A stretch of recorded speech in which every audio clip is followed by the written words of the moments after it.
Part 2B, Growing Warm Season Veggies, all about tomatoes. Hi, I'm your presenter today, Larry Stebbins, also known as the Garden Father.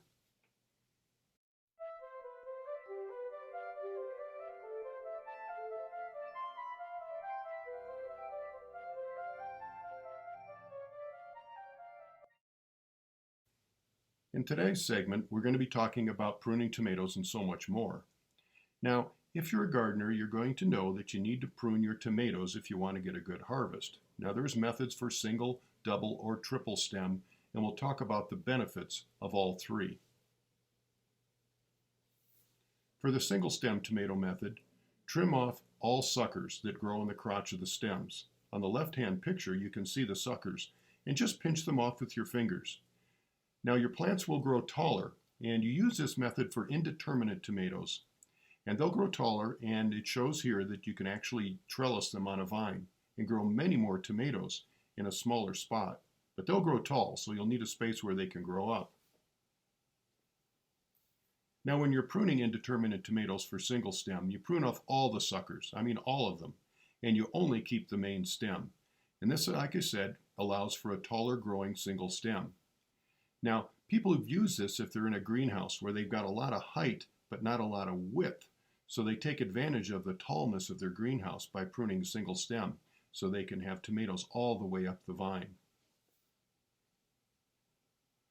Now, if you're pruning tomatoes that are indeterminate for double or triple stem, you can see in the photo that you have two leaders, one on the left and one on the right, and then you have one growing in the middle called the competition leader. That's the one that you will trim off. Now, this method is obviously for double stem. And of course, if you want triple stem, you will allow 3 to grow and then trim off all the suckers in between. This reduces late season bushy plants that block the sun. And we told you before that you need the sun to shine down on the stem of the plant and the soil around the stem so that it keeps warm, because tomatoes do need warmth to grow well. And it also makes it easier to stake or cage your tomatoes. And by pruning, you also increase the yield. Now let's take a look at the ripening process of a tomato.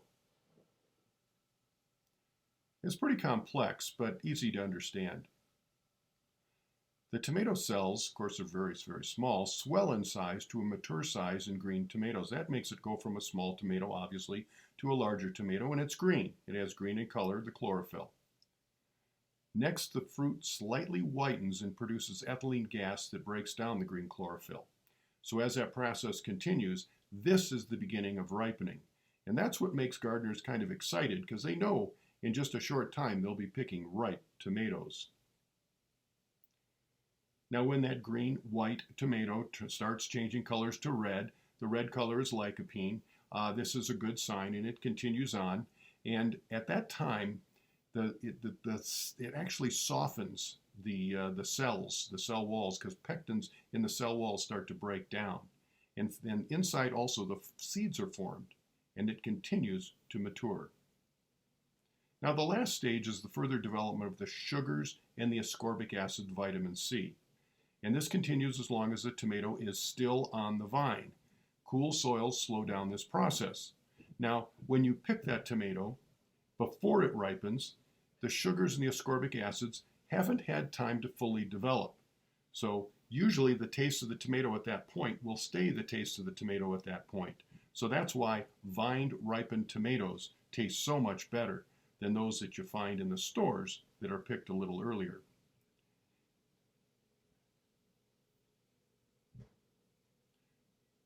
Now let's take a look at a picture here.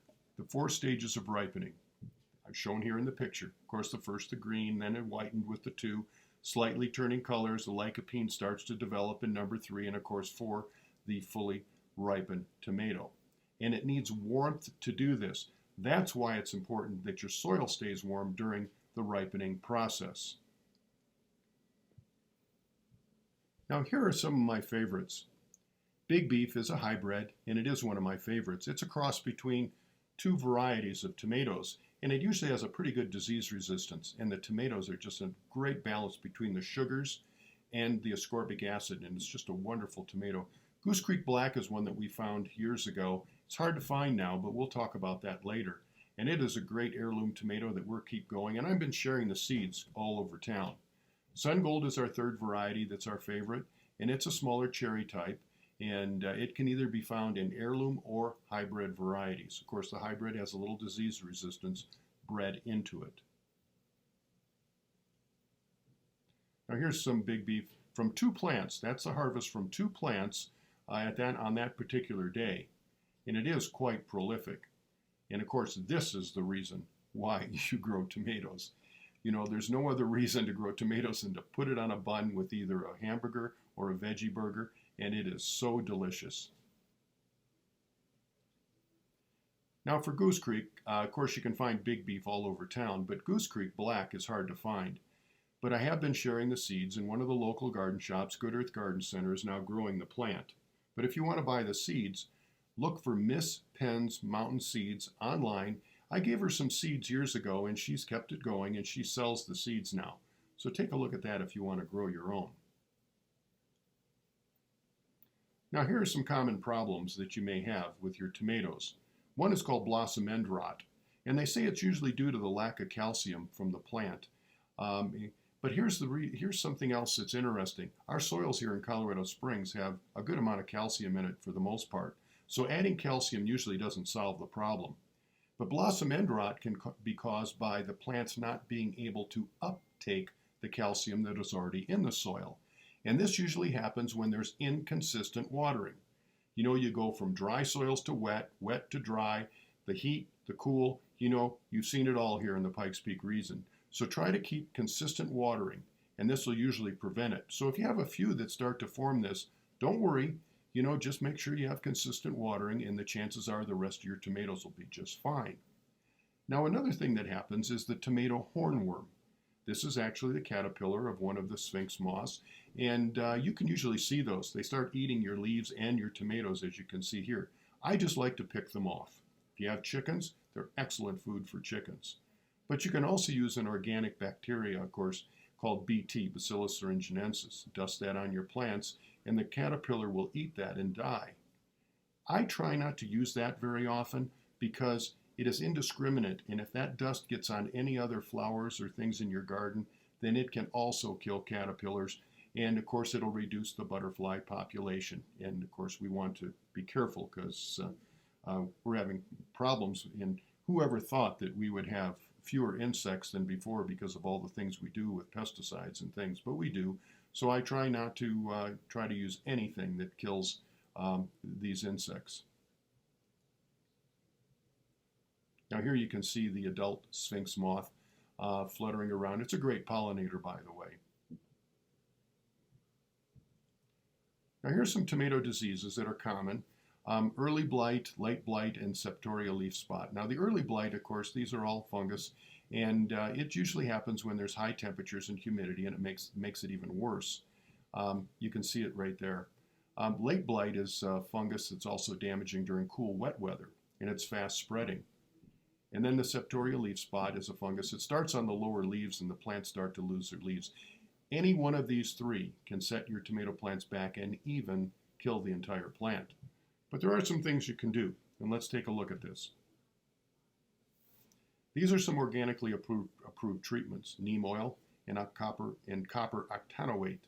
And if you do notice the disease, then spray both of these on the tomato plants twice the first week, once the second, and then once more the fourth week. Now I try not to use too much copper fungicide in my garden, just for the concerns of any additional copper uptake, the heavy metals and so on, if there's any concern with that. The neem oil is fairly safe to use, and of course you could apply that a little more than the copper octanoate. And you should have good results for this if you act promptly when you see the disease problem. Now here's some more treatment and prevention ideas. First, you want to buy or grow disease-resistant plants that are healthy and sturdy. So look for that. If they have any spots on the leaves and so on like before, then avoid buying those plants. The other thing is rotate your crop or rotate the soil. Now this is interesting. Some people need to plant their tomato plants in the same spot. That's all they've got. So what do? I know this is a lot of work, but you rotate the soil. You dig out all that soil, move it to another bed, and move another bed soil into that area. I mean, this is a lot of work, but for people who would say, I must grow my tomato plants right there, then this is one method that might work. And we rotate every 4 years. In other words, every year, and don't return back to that bed for another 4 years. So we grow something else for those next 3 years, and then the 4th year we come back with tomatoes. And we also avoid planting anything in the tomato family in that bed as well, such as eggplant or potatoes. Now here's another thing that can be done. Trim up the leaves from the ground up, like you've seen here, 18 inches up. With the indeterminates, of course, it works just fine, because these fungus and some of these other things, these diseases are soil-borne. So when you splash the water from the ground up on the leaves, it'll tend to then cause chances of it getting a disease. So a light mulch under your plants will also help the water from splashing up onto the plants and may help you prevent some of the diseases from happening. Now I know many of you have probably been concerned that near the end of the season, you've got all these green tomatoes. What can you do to bring in a harvest? Because we do have a short season here in the Pikes Peak region. I've got some ideas for you. For a full harvest of tomatoes, and 30 days before the first anticipated fall frost, trim the tops off of your tomato plants. Now, this seems like a fairly draconian method, but it does work. And you also want to pick off any small green tomatoes that are there because they may not ripen. Of course, you can bring them inside and use them for things like fried green tomatoes and such, or pickle them. I've seen people do that before. Now let's take a look at this. Yes, trim off the tops, just cut them off. And if you notice any small green tomatoes, pick those off because they probably won't have time to ripen. Now people say, when is the last frost date? It changes in our season, so you have to be careful and watch ahead. Typically speaking, 30 days before may be somewhere between the 1st of September and the middle of September, which will mean that the first frost will be October 1st to October 15th. But you have to, it's your judgment, and do the best you can with that.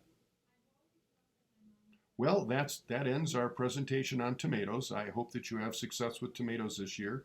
And of course, if you have any questions, you can also email me at larry@thegardenfather.com, and I'll do my best to get back.